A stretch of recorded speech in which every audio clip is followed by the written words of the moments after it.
ನಿಮ್ಮ ಸ್ನೇಹಿತರಿಗೆಲ್ಲ ಗೊತ್ತಿರುತ್ತೆ, ಮಾಧ್ಯಮ ಸ್ನೇಹಿತರಿಗೆ ಕೋವಿಡ್ ಟೈಮಲ್ಲಿ ಈ ಮೊದಲನೇ ಅಲೆ ಮತ್ತು ಎರಡನೇ ಅಲೆ ಸಮಯದಲ್ಲಿ ಇಡೀ ರಾಜ್ಯಾದ್ಯಂತ ಎಷ್ಟು ದೊಡ್ಡ ಹಗರಣಗಳಾಗ್ತಾ ಇತ್ತು ಅಂತ ಹೇಳಿ. ಅದು ನಮ್ಮ ಲಸಿಕೆಗಳ ಒಂದು ಪೂರೈಕೆ ಆಗಿರ್ಬೋದು, ಅಥವಾ ಈ ಬೆಡ್ಗಳನ್ನ ಅಲಾಟ್ ಮಾಡೋದಾಗಿರಲಿ, ಅಥವಾ ಈ BIECಯಲ್ಲಿ ಬೆಡ್ ನಾವು 10,000 ಬೆಡ್ಡಿಂದು ನಾವು ಹಾಸ್ಪಿಟ್ಲ್ ಕಟ್ತೀವಿ ಅನ್ನೋದಾಗಿರಲಿ, ಈ ಥರ ಸುಮಾರು ಸ್ಕ್ಯಾಮ್ಗಳನ್ನು ನಾವು ನೋಡಿದ್ವಿ.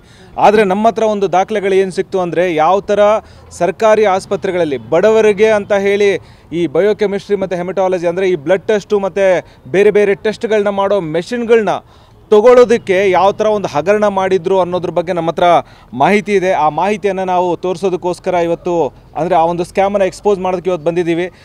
ಕರ್ನಾಟಕದಲ್ಲಿ ಯಾವ ಥರ ಟೆಂಡರ್ ಪ್ರಕ್ರಿಯೆ ನಡೀತು ಅಂತ. ಕರ್ನಾಟಕದಲ್ಲಿ ನಿಮಗೆಲ್ಲ ಗೊತ್ತಿದೆ, ಸಿಂಗಲ್ ಬಿಡ್ಡು ಕೊಡೋ ಹಾಗೇ ಇಲ್ಲ. ಎಷ್ಟು ಇವರು ಆ ಒಂದು ಈ ಟೆಂಡರ್ ಕರೆಯೋಕ್ಕಿಂತ ಮುಂಚೆ ಟೆಕ್ನಿಕಲ್ ಸ್ಪೆಸಿಫಿಕೇಷನ್ಸ್ ಅಂತ ಹೇಳಿ ಅದನ್ನು ಕಾಂಪ್ಲಿಕೇಟ್ ಮಾಡಿ ಬೇರೆಯವರು ಬರ್ದೇ ರೀತಿ ಮಾಡಿ ಇದೊಂದೇ ಕಂಪನಿಗೆ ಸಿಗಬೇಕು ಅನ್ನೋ ಥರ ಇವರು ಕೆಲಸ ಮಾಡಿ ಸಿಂಗಲ್ ಬಿಡ್ಡಲ್ಲಿ ಟೆಂಡರ್ಗಳನ್ನ ಕೊಟ್ಟಿದ್ದಾರೆ. ಅದು ಹೇಗೆ, same company same equipment Kerala ರಾಜ್ಯದಲ್ಲಿ ಅರ್ಧಕ್ಕಿಂತ ಕಮ್ಮಿಯಲ್ಲಿ ಕೊಡ್ತಾರೆ, ಇಲ್ಲಿ ನೋಡಿದ್ರೆ ಡಬಲ್ ರೇಟಲ್ಲಿ ಇಲ್ಲಿ ಕೊಡ್ತಾರೆ. ಸೊ ಈ ಥರ ನಾವು ಸುಮಾರು ಇಕ್ವಿಪ್ಮೆಂಟ್ಗಳನ್ನ ನೋಡಿದ್ದೀವಿ. ಸುಮಾರು ನಮ್ಮ ಕಣ್ಣಿಗೆ ಬಿದ್ದ ಹಾಗೆಯೇ ಸುಮಾರು ಒಂದು 60ರಿಂದ 70 ಕೋಟಿಯಷ್ಟು ಹಗರಣ ಬರೀ ಈ ಒಂದು ಬ್ಲಡ್ ಟೆಸ್ಟು ಮತ್ತು ಬೇರೆ ಬೇರೆ ಟೆಸ್ಟ್ಗಳನ್ನ ಮಾಡೋ ಉಪಕರಣಗಳಲ್ಲಿ ಹಗರಣನ ಡಾಕ್ಟರ್ ಸುಧಾಕರ್ ಅವರು ಮಾಡಿದ್ದಾರೆ. ಇದ್ರ ಬಗ್ಗೆ ನಿಮಗೆ ಒಂದು ಚಿಕ್ಕ ಮಾಹಿತಿಯನ್ನು ನಿಮಗೆ ಹೇಳ್ತೀನಿ. ಇದು ನೋಡಿ, ಇದು 3 ಪಾರ್ಟ್ಸ್ ಹೆಮಟಾಲಜಿ ಸೆಲ್ ಸೆಂಟರ್ ಅಂತ ಹೇಳ್ತಾರೆ.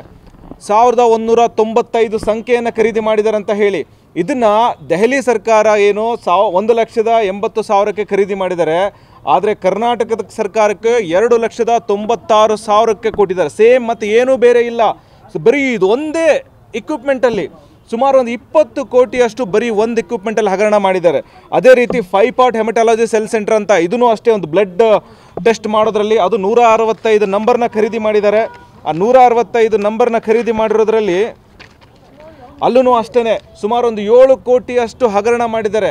ಕೇರಳ ಸರ್ಕಾರಕ್ಕೆ 4,60,000ಕ್ಕೆ ಮಾರಾಟ ಮಾಡಿದ್ದಾರೆ.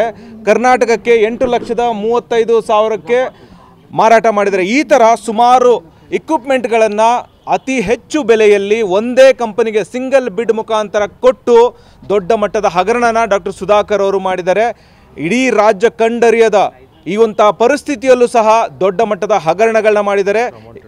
ಸೊ ಈಗಾಗಲೇ ನಾವು ಇದನ್ನು ಲೋಕಾಯುಕ್ತಕ್ಕೂ ಈ ನಮ್ಮ ಹತ್ರ ಇರೋ ದಾಖಲೆಗಳನ್ನ ಕೊಟ್ಟಿದ್ದೀವಿ. ಸುಮಾರು ಒಂದು 65ರಿಂದ 70 ಕೋಟಿಯಷ್ಟು ಹಗರಣ ಸರ್ಕಾರಿ ಆಸ್ಪತ್ರೆಗಳಿಗೆ ಬೇಕಾಗಿರೋ ಹೆಮಟಾಲಜಿ ಮತ್ತು ಬಯೋಕೆಮಿಸ್ಟ್ರಿ ಅನ್ನೋ ಒಂದು ಉಪಕರಣ ಖರೀದಿ ಮಾಡೋದರಲ್ಲಿ ಹಗರಣ ನಡೆದಿದೆ.